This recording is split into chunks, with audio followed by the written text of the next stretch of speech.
Hello friends, welcome to my channel, welcome to my another blog. कल के छिलो रथयात्रा, ताई रथटा मेয়ের तो আগেই বলেছিলাম বায়না করেছিল রথ কেনার জন্য। তাই রথ কিনে আনা হয়েছিল। তাই দেখো রথটাকে ভালো করে ফুল দিয়ে ডেকোরেশন করা হয়েছে। কেমন লাগছে তোমরা অবশ্যই কমেন্টে জানিও। এখনও ঠাকুর বসানো টসানো হয়নি, মেয়ে ঘুমোচ্ছে। এবার ঘুম থেকে উঠেই দেখো জগন্নাথকে ওখানে বসানো হয়েছে। প্রথমে বলা হয়েছিল যে গোপাল বেরোবে, তারপর মা বললো না গোপাল নিয়ে বেরোতে হবে না, কেন প্রচণ্ড বৃষ্টি হয়েছে, যেহেতু রাস্তায় বেরোতে পারবে না। আমাদের এই রাস্তাটুকুনি বাড়ির সামনে এখানে আর একজন এসেছিল রথ নিয়ে, দুজন মিলে হচ্ছে রথ টানাটানি হয়েছে কালকে। তা সেখানে রথটা ডেকোরেশন করেছি নিজেই। তা এদিকে ফুল দিয়ে ভালো করে সাজানো হয়েছে। এটা ছিল আর একজনের রথ, এর সাথে গোপু ভাইও বেরিয়েছিল। তাই দুজনের রথ টানছে। আমার মেয়ে তো হুড় করে টানছিল রথটাকে, আর গড়ানো রাস্তা ছিল। এখানে সবাই রথ দেখার জন্য ভিড় জমিয়ে ফেলেছে।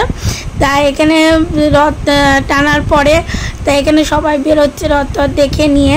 তা আবার আকাশটা গুড়ি গুড়ি বৃষ্টি পড়ছিল। তাই মা বললো যে চ বাড়ি ফেরার পথে। তা সেটা নিয়ে মেয়ে তো তড়ি বাড়ি ফিরছে, কারণ মেলায় যাবে বলে ওর বায়না উঠেছে, ও মেলায় যাবে। তো চলো মেলায় তো নিয়ে একটুখানি যেতেই হবে। তা আমার পড়ানো ছিল, সেটাকে কামাই করে আর কি মেলায় নিয়ে চললাম। মেলায় যেতে বেরিয়েও পড়লাম, কিন্তু আকাশ পুরো অন্ধকার। যেতে এই ছিল আমাদের রথ। মানে আমি যেখানে থাকি সেখানে প্রচুর মানে জায়গায় রথ হয়। এটাকে আমরা রথতলাই বলি। তাই এটা হচ্ছে সেইখানকার জগন্নাথ ঠাকুর বসেই থাকে। তিনি এখন মাসির বাড়ি থাকবেন, এবং পরের উল্টো রথে এখান থেকে ঘুরে গিয়ে যেখানে রথটা 12 মাস থাকে সেইখানে গিয়ে থাকবে। যে বলে না রথ দেখা হলো, কলা বেচাও হলো। এখানে সব কলা, তারপর হচ্ছে পান, এইসব কেনা হচ্ছিলো। রথের দড়িতে হাত দেওয়া চলছিল। তা ওইখানে মেয়ে বলছিল এখানে কিন্তু প্রচুর ভিড়, সেই জন্য আমাকে বলছে। তাই প্রথমে কিনে নিলাম আইসক্রিম। তা দুজনে আইসক্রিম খেয়ে টেয়ে নিয়ে মেয়ে তো এগরোলের দোকানে দাঁড়ালো। আর মেলা টেলার মধ্যে না যে দোকানটা একটু নতুন, আমার সেই দোকান থেকে খেতে একটু ভালো লাগে, মানে যারা একটু নতুন খুলেছে। যাই হোক এখানে গাছ দিচ্ছিল, এটা বেশ আমার ভালো লেগেছে। তারপর মেয়ে দাঁড়িয়ে গেল গোলার দোকানে। গোলা দেখতে পেতে এখানে অনেক রকম ফ্লেভার ছিল, ও নিয়েছিল খাট্টা মিঠা ফ্লেভারটা।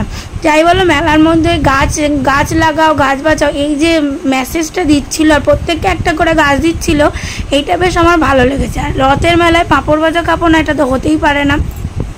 ছোটোবেলায় রথের মেলায় পাঁপড় ভাজাও খেতাম। তারপর মাটির প্রচুর পুতুল কিনতাম। মেয়ে তো একটা বল নিয়েছে হাতে, আর এই পুতুলটা কেনার বায়না করলো, তো এই পুতুলটা কেনা হয়েছে। যাই হোক এখানে জিলিপিও নিয়েছিলাম, সেটা আর ভিডিও করা হয়নি। এবার বাড়ি ফেরার পথে প্রচুর জ্যামে আটকে গেছি। আর তোমরা এই দোকানটা দেখো, জাস্ট সেটগুলো এখানকার এত সুন্দর, খুব সুন্দর এখানকার জুয়েলারিগুলো। তা আমি এখানটা দাঁড়িয়েছিলাম, তাই ভাবলাম তোমাদের একটু দেখাই। যাই হোক বাড়ি চলেও এলাম, মেয়ে বল নিয়ে খেলতেও লাগলো। এই যে একটা ঘট কেনা হয়েছিল, আর রথের মেলার জন্য জিলিপি, চপ আর পাঁপড় ভাজা।